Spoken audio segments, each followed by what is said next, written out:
First ever factory outlet, Mukunda Jewelries, KPHP, Somajiguda, Kottapet, Khammam. నమస్తే రమగారు. నమస్తే జయ. రమగారు, మనం ఖలీఫా stories చెప్పుకునే వాళ్ళం. ఏదన్నా 1, 2, 3 భాగాలు ఉంటాయి. సరదాగా ఉంటాయి. అవును. హారూన్ అల్ రషీద్ రాజ్యం చేస్తున్నప్పుడు ఓ ఒక రత్నాల వ్యాపారి ఒక ఆయన ఉండేవాడట. చాలా ధనవంతుడు. ధనంతో తులతూగుతూ ఉండేవాడు. ఆయన ఎక్కడెక్కడెక్కడ నుంచో రత్నాలు, వజ్రాలు, ముత్యాలు, ఇంకా ఏమిటో అవన్నీ ఇది చేసుకుని పైనుంచి తెప్పించుకుని ఇక్కడ పెద్ద వ్యాపారం చేసేవాడు. చాలా గొప్ప పేరుండేది ఆయనకి. అయితే కాలక్రమాన ఆయన మరణించాడు. ఆయనకు ఒక కుమారుడు ఉన్నాడు, మహమ్మద్ అలీ వాడి పేరు. ఈ మహమ్మద్ అలీ మంచి బుద్ధిమంతుడు. తండ్రి వదిలిపెట్టిన వ్యాపారాన్ని ఎంత బాగానో చేసుకునేవాడు. చాలా శ్రద్ధగా బంగారు వ్యాపారం, బంగారు మరి అవే కదా రత్నాలు, అవి అంటే బంగారంలోనేగా తాపడాలు.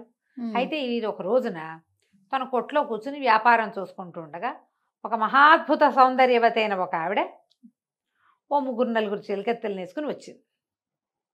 వచ్చి పట్టెడలు ఉన్నాయా ఏమైనా ఇట్లా పెట్టుకునేవి, మనం ఇప్పుడేదో అంటారు చోకర్స్. ఈ చోకరు ఇక్కడే ఉండకుండా అది ఇట్లా కిందకు వచ్చేది అనమాట. పెద్దది, భారీ చోకర్లు, అద్భుతమైన చోకర్లు చూపించమంటే వాడి దగ్గర 150 రకాలు ఉన్నాయట. అన్నీ చూపించాడు. అంటుంది ఆవిడ. ఏమి నచ్చట్లే. ఈ లోపల ఈయనకి అమ్మాయి ఆవిడ మీద చాలా మనసు అయిపోయింది. ఎంత బాగుందో, ఎంత హుందాగా ఉందో, అసలు ఆ వస్తువు నాణ్యం చూడడం ఎంత తెలివిగా ఉందో, ఇంకా ఏమిటో చాలా ఉన్నాయి అవన్నీ. అక్కడి నుంచి బాగా ఆలోచించి వీళ్ళ నాన్న ఏనాడో 1,00,000 పైన వరహాలు చెల్లించి కొన్నాడు ఒక పట్టెడ ఇలాంటిది. తన ఇంట్లోకి పెట్టుకున్నాడు. అది వ్యాపారానికి కాదు, కుటుంబపు సొమ్ము కింద అలా ఉంచుకుంటారుగా వ్యాపారస్తులు.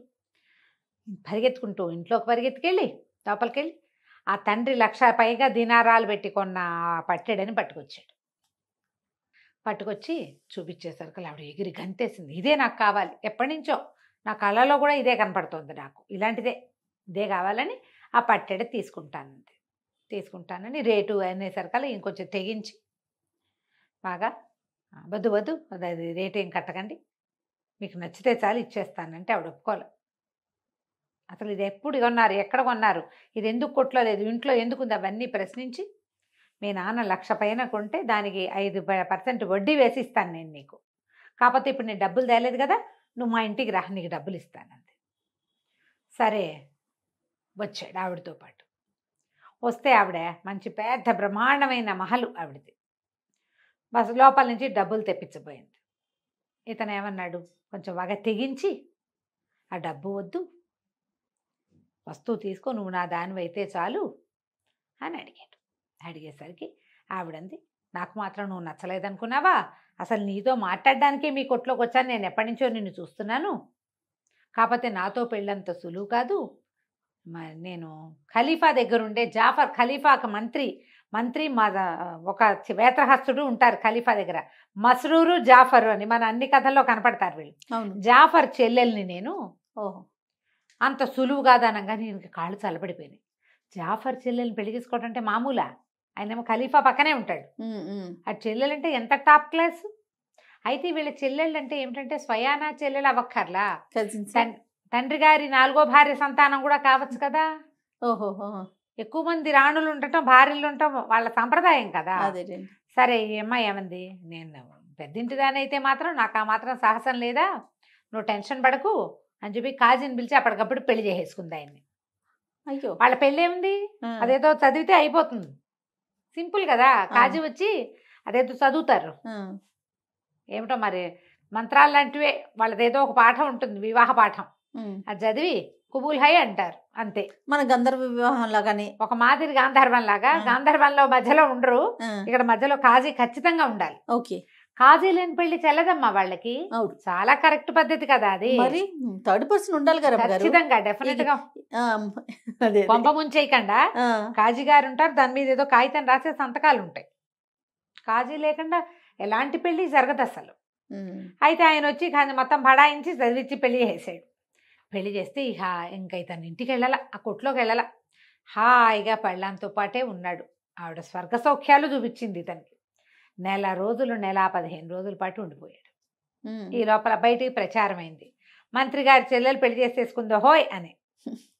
అయితే ఏమైంది, ఒకనాడు ఈవిడ స్నానానికి వెళ్ళింది. వీళ్ళ స్నానాలు కొంచెం డిఫరెంట్ స్నానాలు కదా, కొంచెం వేడి నీళ్ళు, దాని ఏమంటారు ఆవిర్లు, మసాజులు, వ్యవహారాలు చాలా ఉన్నాయి. ఆవిడ స్నానశాలకు వెళ్ళాల. వాళ్ళ ఇంట్లోనే బ్రహ్మాండమైన స్నానశాల ఉంది. అదో 2-3 రోజువారీ చెయ్యరు కదా, నెలకో ఎప్పుడో చేస్తారు. ఈవిడ స్నానానికి వెళ్ళి స్నానంలో కూర్చుంది. ఇంతలో ఏమైంది, ఒక ముసలి దాసి ఈయనకి ఏం చెప్పింది, మహమ్మద్ అలీకి, మీరే కదా జాఫర్ గారి బావమరిది, జుబేదా రాణి అంటే ఖలీఫా గారి భార్య రాణి జుబేదా మిమ్మల్ని చూడాలని కబురు చేసింది, రండి అంతే అనేసరికి అర్థం కాదు. ఇప్పుడు వెళ్ళాలా వద్దా? భార్య ఏమో స్నానంలో ఉంది, ఆవిడ ఇప్పట్లో రాదు. చెప్పకుండా వెళ్తే ఏమంటుందో. ఇప్పటిదాకా ఒక్కనాడు కూడా ఆమెను విడిచి వెళ్ళాల ఈ నెల 15 రోజుల్లో. పెళ్ళై నెల 15 రోజులైతే అతను గుమ్మందికి వెళ్ళాలా, ఇంటికి వెళ్ళాలా ఇంకా. అది ఆవిడ ఇప్పుడు స్నానానికి వెళ్ళింది. బాగా ఆలోచించి రాణిగారి దగ్గరికి వెళ్ళానంటే ఎందుకు కాదంటుంది, వాళ్ళ అన్నయ్య ఏమో ఓ పక్కన మంత్రాయను అని ఆలోచించుకుని ఆవిడ స్నానంలో ఉందిలేని ఈయన వెళ్ళిపోయాడు. ఆ వెళ్ళంగానే ఆ జుబేదా గారు ఈయన చూసి, బాగా రారా కూర్చొని, మా మంత్రి తన చెల్లెలు ఎవరినో పెళ్లి చేసుకుందంటే ఎవరినో అనుకున్నాను, అబ్బో ఎంతో బాగున్నావు, నువ్వు ఏం వ్యాపారం చేస్తావు, నీకు అదే ఇదే, మీ అమ్మాయి ఏమిటి, నాన్న ఏమిటి, సంగతి ఏమిటి, సందర్భం ఏంటి, 2 గంటలు కనుక్కుని ఏదో కాస్త ద్రాక్షారసవం కూడా ఇచ్చి వెళ్ళరా చాలా మంచిదని పంపేసింది. కాకపోతే మహమ్మద్ అలీకి తెలియని సంగతి ఏంటంటే, జుబేదా గారికిను ఈ మన అందగత్తెకి అస్సలు పడదు జాఫర్ చెల్లెలకి. వాళ్ళు చాలా సందర్భాల్లో పోట్లాడుకున్నారు. ఓహో. ఈవిడికి ఈ అమ్మాయికి తన భార్యకి ఆడి మొహం గిట్టదు, మంత్రి గారి చెల్లెలకి రాణిగారి మొహమే గిట్టదు, రమ్మంటే నేరాని పొమ్మంటుంది. ఎప్పుడైతే ఈవిడ స్నానం చేసి బయటకు వచ్చిందో ఈయన చక్కగా అత్తరు అది పూయించుకుని అంతఃపురంలో వచ్చాడు. వచ్చేసరికి హాత్ తెరిక, నువ్వు జుబేదాని చూడడానికి వెళ్తావా, నేను ఇంపార్టెంటా నీకు, జుబేదా ఇంపార్టెంటా, ఇంత ద్రోహం చేస్తావా, నాకు ఆవిడికి పడదని తెలిసి దాన్ని చూడడానికి ఎలా వెళ్ళావు నువ్వు ఓకే అని చెప్పి కేకలు పెట్టింది, కొట్టింది, పీకింది, లాగింది. ఇంకా మామూలుగా చేయలే. ఇదంతా చేసి అక్కడి నుంచి ఒకడు ఉంటాడు, వీడికి మంచి బ్రహ్మాండమైన కత్తి పుచ్చుకుని వాకిట్లో ఉండేవాడు, వాడిని పెద్ద కేకలు పెట్టింది. వీడి ప్రేమ ద్రోహిని నరికి చంపేమంది. వాడు కత్తి పుచ్చుకొచ్చేసి, అయ్యో రామా, కత్తి పుచ్చుకొచ్చేసాడు. వచ్చేసేసరికి ఆ ఇంట్లో ఉన్న దాసదాసి గణం అంతా కాళ్ళ వెళ్ళబడ్డారు ఈవిడ్ని. మా అమ్మ మా తల్లి వదిలేసి, అంత పెద్ద తప్పు కాదు, కొంచెమే తప్పు, చంపేయద్దు, కావాలంటే 2 దెబ్బలు కొట్టు కొట్టు కొట్టించు, కానీ చంపకూడదు. చంపేంత ద్రోహం చేయలే, తెలియక చేశాడు. నీకు రాణిగారికి పడదనే నువ్వేనాడు సందర్భంలో చెప్పాల. ఇతను వ్యాపారం చేసుకునే కుర్రాడు, మీ రాణిగారి సంగతులు నీ సంగతులు అతనికి ఎట్లా తెలుస్తాయి? ఏదో బంగారం రత్నాలు వజ్రాలు అంటే తెలుస్తాయి. ఒట్టి పుణ్యానికి భర్తను చంపేస్తావా అమ్మా అని బతిమలాడి చచ్చారు వాళ్ళంతా, దాసీలంతా. దాసీలు పనివాళ్ళు. వీడు చాలా మంచివాడు. దాంతో వాళ్ళందరూ కాళ్ళ వెళ్ళ పడితే ఆవిడ ఏం చేసింది, చింతబరికతోటి చిత కొట్టించి యథాశక్తి తను కూడా కొట్టి, ద్రోహి వీడు, నాకు ఎవరంటే ఇష్టం లేదో వాళ్ళ దగ్గరికి వెళ్ళి అత్తరు పోయించుకుని ద్రాక్షారసం తాగొచ్చాడు. ఇంతే, ప్రేమ ద్రోహి వాడు. కొట్టి వీధిలో బారేయించి, నీకు నాకు చెల్లి అయిపోయింది ఒక నెలలోనే. నెల 15 రోజులకి చెల్లని రోడ్డు మీద బారేసింది. ఆ రోడ్డు మీద పారేయబడిన మహమ్మద్ అలీ ఎట్టా గొట్ట ఈడ్చుకుంటూ ఎవడో తెలిసిన గుర్రబండి వాడు చూసి వీడిని గుర్రబండి ఎక్కించుకుని ఇంట్లో బారేసాడు తీసుకొచ్చి. దానికి వైద్యాలు చేయించి మొత్తానికి పుళ్ళన్నీ మానేక వాడికి ఒక రకమైన అసహ్యం పుట్టింది. ఇంత అవమానమా నాకు? ఈ అవమానానికి ప్రతిక్రియ ఏం చెయ్యాలి? ఊరిని ఏదో చెయ్యాలి, ఏం చేయాలో తెలియదు. దాన్ని ఏం చేయలేడు, ఆ భార్యామణిని అతనేం చేయలేడు. అందుకని ఏం చేశాడు, కోట్ల కొద్దీ ఉన్న ఆస్తిని తెగనమ్మేశాడు. ఇవి విచిత్రమైనవన్నమాట ఇవన్నీ. అదే కదా, కేవలం మనకి ఏమంటారు, ఈ అరేబియన్ నైట్స్లోనే ఇలాంటి పరమ విచిత్రాలు కనపడతాయి. మామూలుగా పగ తీర్చుకోవడం అంటే మనం ఏమనుకుంటాం, ఇంకో 2-3 పెళ్లి చేసేసుకోవటం కనీసం ఒకటి, కనీసం లేకపోతే వాళ్ళ ఇంటి మీద రాళ్ళు రపలు వేసి దాన్ని ఏదో గొడవకి చేయటం. వీడు డిఫరెంట్ ప్రతీకారం తీర్చుకున్నాడు. బాగుంది రావు గారు. ఏం చేశాడు, ఆస్థంతా అమ్మే అవతల పారేశాడు. మొత్తం పూచికపులతో సహా అమ్మేసి కొన్ని కోట్ల రూపాయలు చేర్చాడు. 100 మంది బానిసల్ని కొన్నాడు. ఈ బానిసల్లో ఖలీఫాలాగా దగ్గర ఉండేటువంటి జాఫర్ లాగా ఉండేవాడిని ఒకడిని, వేత్రహస్తుడు అంటే కర్రపుచ్చుకుని ఖలీఫా వచ్చారు హోయ్ అని చెప్పే మస్రూరు, పరమ ప్రాణం ఆయనకి ఖలీఫాకి. ఆ మస్రూర్ లాగా ఉండేవాడిని ఒకడిని, 2 ప్రత్యేక బానిసల్ని పెట్టుకున్నాడు. అక్కడి నుంచి ఏం చేసేవాడు, ప్రతి పౌర్ణమి నాటి రాత్రి వీడు ఖలీఫాలాగా బట్టలు, ఖలీఫాలాగా వ్యవహారం అంతా ఏర్పరచుకుని ఈ 100 మంది బానిసలు వెంట రాగా ఆ మస్రూరు జాఫర్ లాగా ఉన్న వాళ్ళని కూడా వెంబడ పెట్టుకుని టిగ్రిస్ నది మీద నౌకాయానానికి వెళ్ళేవాడు. ఖలీఫాయే వచ్చాడు అనుకునే వాళ్ళందరూ. వాడు నేను ఒక అంటే ఖలీఫాకి నకలుగా జీవించి ఆ అవమాన భారాన్ని తగ్గించుకోవాలనుకున్నాడు. ఊరిని వాడి పాయింట్ చూడు. క్రమంగా ఈ బానిసలు చాలా గట్టిగా వీళ్ళు అంత బాగా డబ్బులు ఇస్తుంటే అటువైపు ఎవరైనా ఏంటి ఖలీఫా వెళ్తుంటే మీరు అడ్డం వస్తున్నారు అని ఖలీఫాయే వచ్చిన సినిమా వాళ్ళు ఇచ్చేవాడు. అట్లా కొన్ని పౌర్ణములు వెళ్ళాడు. వాళ్ళకి అలవాటు పడ్డారు జనమంతా ఈ టైంలో ఖలీఫా వెళ్తాడు అని. నిజానికి నిజం ఖలీఫా గారు ఒక పౌర్ణమి నాటి రాత్రి ఆయన నిద్ర పట్టక పెంద్రాళే చీకటి పడేసరికి కల విసుగ్గా ఉందని జాఫర్ని కేకేశాడు. కాసేపు అలా తిరుగుద్దాం పదా అని. వీళ్ళు ఏం చేశారు, ఇలా మామూలు వేషాలతో వెళ్ళకుండా ఖలీఫాకి ఎప్పుడు కూడా మారు వేషం వేసుకోవటం అలవాటు. ఒక వ్యాపారస్తుల వేషం వేసుకుని బయలుదేరారు.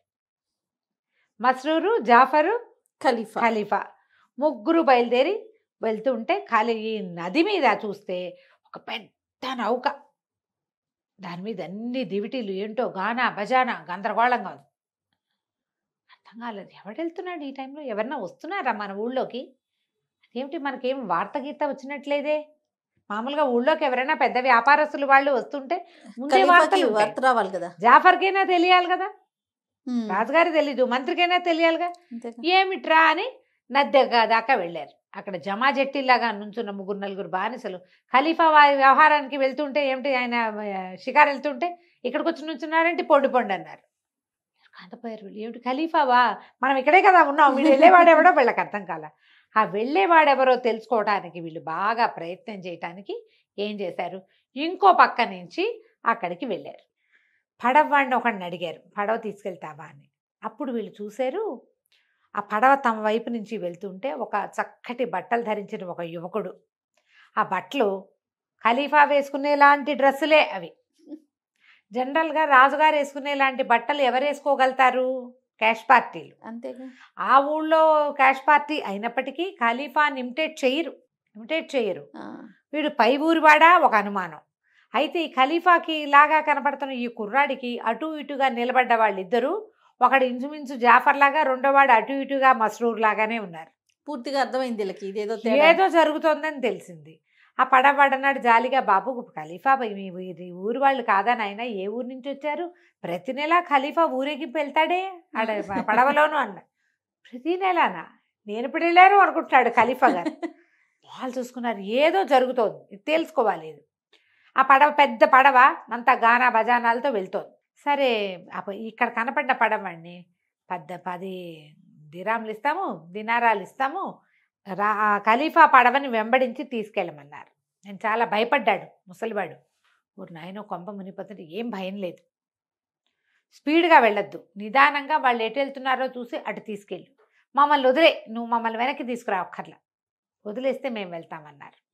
సరేనని పడవ ఎక్కారు. ఆ పెద్ద పడవ పోతోంది ముందుకి. వాళ్ళు ఏం చేస్తారు, అట్లా టిగ్రిస్ నదిలో ముందుకెళ్ళి వెళ్ళి ఒక లంకకి పట్టిస్తారు ఆ పడవని.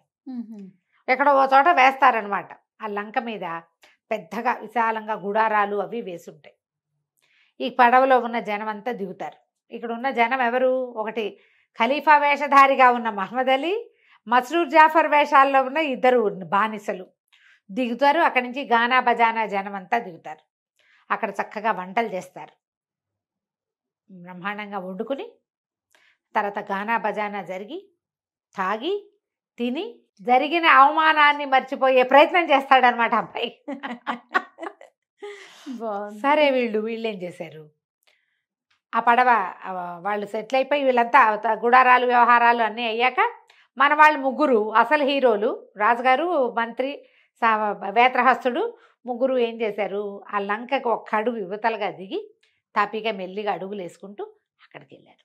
వెళ్ళేసరికి వీళ్ళు అక్కడ విందు ఏదో మొదలుపెట్టారు.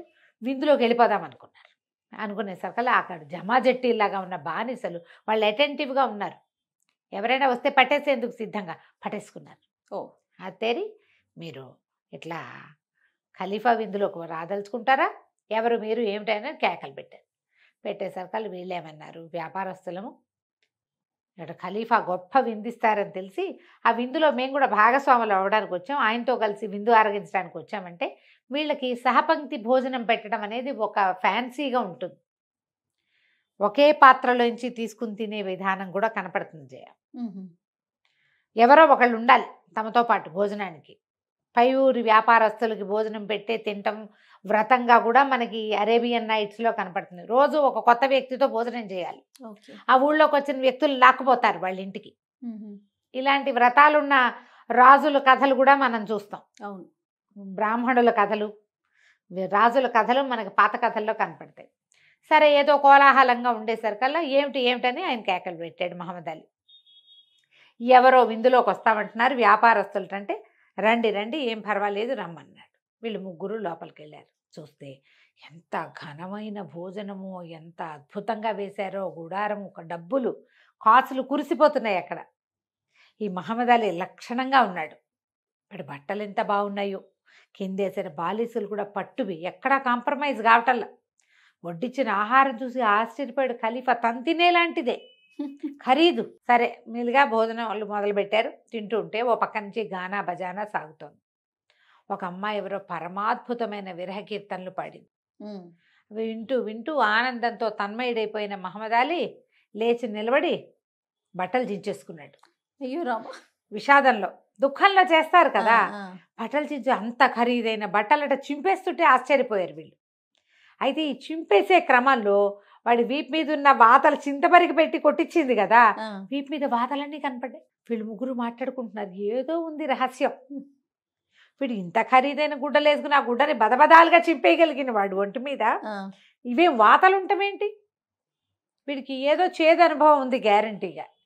ఏం జరిగి వీడు ఇలాంటి వ్యవహారంలోకి దిగాడు అనేది మనం మాట్లాడుకోవాలని వీళ్ళు మాట్లాడుకుంటుంటే ఖలీఫా మహమ్మద్ అలీ అన్నాడు, మీరు ఇట్లా స్నేహితులారా భోజనానికి వచ్చి మీరు మాట్లాడుకోకూడదు, ఏదైనా నాతో మాట్లాడాలి అనగానే ఖలీఫా గారు కొంచెం జోరుగానే అడిగాడు, కాదు స్నేహితుడా, నువ్వు ఇంత అత్యద్భుతమైన విందిచ్చావు, ఇంత బ్రహ్మాండమైన గానా బజానా సాగుతోంది, నువ్వు పోసిన సారాయి కూడా ఖలీఫా లెవెల్కి తగ్గకుండా ఉంది, నీ వస్త్రాలు అంతకంటే అమోఘంగా ఉన్నాయి, నువ్వు చింపేసుకోవడం మరీ విచిత్రంగా ఉంది, చింపేసుకుని నీ బట్టల వెనకాల ఉన్నటువంటి వాతలను చూస్తే ఆశ్చర్యంగా ఉంది, ఏదో చేదనుభవం నీకు లభించే ఉంటుందని మేము నమ్ముతున్నాం, అదే మేము మాట్లాడుకుంటున్నాం అనగానే విషాదంగా నవ్వాడు మహమ్మద్ అలీ. నా సంగతి చెప్పుకోవాలి, ఎవరికైనా చెప్పుకోవాల్సిన కథే నాది అని గానా బజానా ఆపిచ్చేశాడు. మీరు వచ్చి నా దగ్గర కూర్చోండి అన్నాడు. కూర్చుంటే బ్రహ్మాండమైన వ్యాపారస్తుడిని, ఫలానా కొట్టు నాదేనగానే వీళ్ళు ఆశ్చర్యపోయారు. వీళ్ళకి తెలుసు రత్నాల వ్యాపారస్తుడు వీళ్ళ నాన్న, వీడు కుర్రాడు కాబట్టి వీళ్ళకి ప్రత్యేకంగా తెలియదు, కానీ అసలు రత్నాల వ్యాపారస్తుడి కుర్రవాడి తండ్రి మహమ్మద్ అలీ తండ్రి చాలా ప్రఖ్యాతి పొందినవాడు. ఖలీఫా పెళ్ళిళ్ళప్పుడు బంగారం తెచ్చిపెట్టిన వాడు అతనే. ఆయనకు ఆశ్చర్యం వేసి, వీడు మన స్నేహితుడు కొడుక, వీడి పరిస్థితి ఏమిటి ఇట్లా? అప్పుడు నేను ఒక అమ్మాయిని ప్రాణప్రియంగా ప్రేమించాను, మా నాన్న కొన్న లక్షలాది వరహాల ఖరీదున్న బంగారు పట్టెడని ఆమెకే సమర్పించాను, ఆమె నన్ను పెళ్లి చేసుకుంది, నేను ఆమెతోటే గడిపాను. ఒకనాడు జుబేదా రాణి కబురు చేస్తే, రాణి అంటే ఆమె స్నానం నుంచి వచ్చేసరికి నేను కనపడకపోతే బాధపడతాను తెలుసు నాకు, కానీ రాణిగారి మాట కాదట్టమేలాగా, రాణి దగ్గరికి వెళ్ళానంటే సంతోషిస్తుంది అనుకున్నాను, ఆ రాణికి ఆవిడకి పడదు అనగానే జాఫర్కి అర్థమైంది ఇది మన చెల్లె అని. ఏదో విన్నారు చెల్లెలు పెళ్లి చేసుకుందని వదిలేసిందని, ఏం జరిగిందో వాళ్ళకి తెలియదు, ఇప్పుడు అర్థమైంది. ఆమె నన్ను చిత కొట్టించింది, నా ఒంటి మీద ఉన్న దెబ్బలన్నీ అవే, మరి ఇంకేం చేయను, అవమానం నుంచి తేరుకోవటానికి, నేను బాగా రంజించటానికి నా మనసు, నేను ఈ మార్గాన్ని ఎన్నుకున్నా. ఇప్పటికి సంవత్సరంగా ఖలీఫా లాగా నేను ఇదే చేస్తున్నాను. వీళ్ళు ఆశ్చర్యపోయారు, ఏడాది నుంచి సరుతుంటే మనకు తెలియట్లేదురా నాయన. సరే, ఆయన్ని బాగా చేశారు, బాగా సాంత్వన పరిచి మళ్ళీ కలుసుకుందామని మెల్లిగా యువతలకు వచ్చేసారు. వచ్చి వీళ్ళ పడవ తెల్లవారేసరికి దారి పడుతుంది కదా, వీళ్ళ పడవలోనే ఎక్కి వెనక్కి వచ్చారు. మర్నాడు ఏం చేశాడు ఖలీఫా, సభ తీర్పిచ్చి మహమ్మద్ అలీని పిలిపించాడు. అతనితో పాటు జాఫర్ చెల్లెల్ని కూడా రమ్మన్నారు. ఓహో, చూపించారు. ఈ మనిషిని ఎరుగుదువా అని అడిగారు. వీడెవడో నాకు తెలియదు అంది ఆవిడ, కొట్టించి కూడా. అప్పుడు ఆయన, నువ్వు నిన్న రాత్రి మాకేం చెప్పావు, అది సభకి చెప్పాలి. నువ్వు ఓ పిల్లని ప్రేమించి దాన్ని వివాహం చేసుకుని దానికి ఇంత బంగారం ధారపోసి తెలియక చేసిన ఒక పొరపాటుకి ఇలాంటి శిక్ష అనుభవించండి. వీడు అనుభవిస్తున్నాడు, ఇంకా స్టిల్ అవమానంలోనే ఉన్నాడు. పోనీ కొడితే కొట్టింది, మళ్ళీ కావలించుకుంటే వీడికి వచ్చిన అభ్యంతరం ఏం లేదు. అన్నీ కొట్టి తర్వాత ఐఎమ్ సారీ అంటే కోపంలో కొట్టానంటే సరిపోతుంది. ఇప్పుడు అవే కదా మన సంగతులు, చితకొట్టేయటం, సారీ అంటాం. అప్పుడు ఇవన్నీ విని అతను ఎంత బాధపడుతున్నాడో, ఏం చేస్తున్నాడో, సంవత్సరంగా తన సంపద అంతా ఎట్లా టిగ్రిస్ నది మీద పడవ ప్రయాణంలో వెళ్తూ ఆ దుఃఖాన్ని ఎలా వెళ్ళబోసుకుంటున్నాడో అదంతా తెలుసుకుంది అమ్మాయి. తెలుసుకున్నాక జాఫర్ చెల్లెల్ని అడిగాడు ఖలీఫా, అమ్మాయి ఒక మంచి పెళ్లి కొడుకు, వీడు చాలా మంచివాడు, వీడిని పెళ్లి చేసుకుంటావా అంటే, మీరు చెప్తే ఎందుకు చేసుకోనండి అంది. అనగానే వెంటనే నేను పిలిచి ఖాజీని పిలిచి జాఫర్ చెల్లెలకి మహమ్మద్ అలీకి పెళ్లి చేసేశారు. మళ్ళీ పెళ్లి చేసి మళ్ళా ఈ జాఫర్ చెల్లెలింటికి మహమ్మద్ అలీని పంపించారు. ఆ తర్వాత అతను బ్రహ్మాండంగా రత్నాల వ్యాపారం చేశాడు. రాజుగారితో చాలా క్లోజ్గా ఉండేవాడు. అప్పటిదాకా ఖలీఫా గారికి టిగ్రిస్ నది మీద పడవలో వెళ్ళటము, ఒక లంకలో గానా బజానా చేయటం ఆ ఊహ కూడా రాల. వీడికి వచ్చింది ఆ ఫ్యాన్సీ ఐడియా. ఆ తర్వాత ఆయన ప్రతి వెన్నెల రాత్రి టిగ్రిస్ నది మీద నౌకాయానానికి వెళ్ళి ఉట్టిగా పడవతో తిరగటం కాకుండా ఓ బ్రహ్మాండమైన లంకను సెటప్ చేసుకుని ఆడ చక్కగా గానా బజానా చేసుకుని తెల్లవార్లు వెన్నెట్లో గడిపి రావడాన్ని అలవాటు చేసుకున్నాడు. మహమ్మద్ అలీ ప్రతి ఆయన ట్రిప్పులోనూ, ఆయన ఖలీఫా గారి ప్రతి ట్రిప్పులోనూ మహమ్మద్ అలీ కూడా ఆయన వెనకాలే వెళ్ళేవాడు. కథ కంచికి మనం ఇంటికి. బాగుంది రమ్మగారు. నమస్తే. నమస్తే.